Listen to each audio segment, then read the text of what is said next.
अंतराल में भटकती हुई इन जीवात्माओं से संपर्क भी स्थापित किया जा सकता है।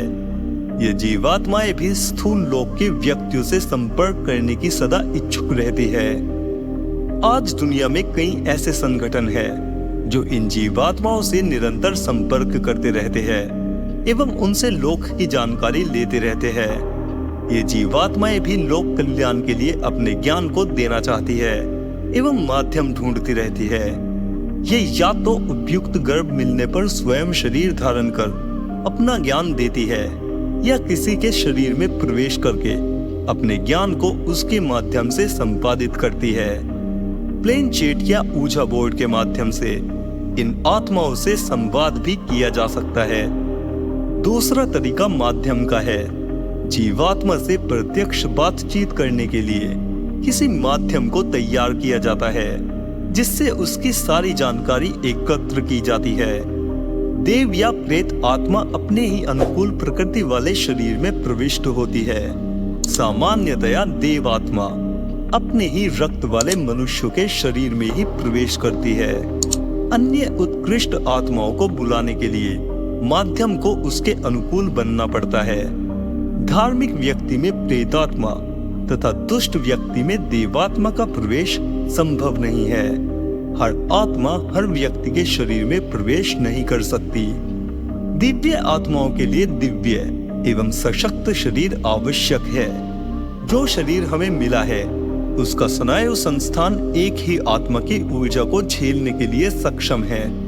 यदि दूसरी आत्मा भी उसमें प्रविष्ट होती है तो उसकी अतिरिक्त शक्ति को यह स्नायु मंडल सहन नहीं कर सकता, जिससे वह व्यक्ति बड़ी बेचैनी अनुभव करता है। फिर अनायास शक्ति के आगमन से समस्त स्नायु मंडल झंकृत हो जाता है, जिससे पागलपन जैसी स्थिति उत्पन्न हो जाती है। व्यक्ति भयभीत हो जाता है और उसकी मृत्यु भी हो सकती है। इस अतिरिक्त शक्ति को सहन करने के लिए विभिन्न साधनों द्वारा स्नायु तंत्र को सशक्त किया जाता है। तब किसी जीवात्मा का प्रवेश कराया जाता है। पात्र तैयार होने पर वह जीवात्मा स्वयं ही आने की इच्छुक रहती है। प्रेतों का आह्वान करने वाले शमशान जगाते हैं, मंत्र सिद्ध करते हैं तथा अपनी रक्षा का पूर्ण प्रबंध करते हैं, वरना यह एक खतरनाक खेल है। आदिवासियों में कई दुष्ट आत्माएं प्रेत, वीर, सकोत्रे आदि को पालने की भी विधियां है जिनसे वे इच्छित कार्य करवाते हैं। जब किसी अन्य आत्मा का शरीर में प्रवेश होता है तो स्वयं की जीवात्मा सिकुड़ जाती है तथा बाहरी आत्मा का उस शरीर पर कब्जा हो जाता है।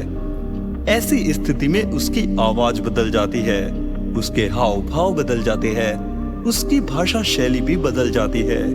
वह अपने को अन्य व्यक्ति बताने लगता है। बार बार ऐसी आत्माओं को बुलाने पर उसका शरीर अभ्यस्त हो जाता है, जिससे बेचैनी का अनुभव नहीं होता।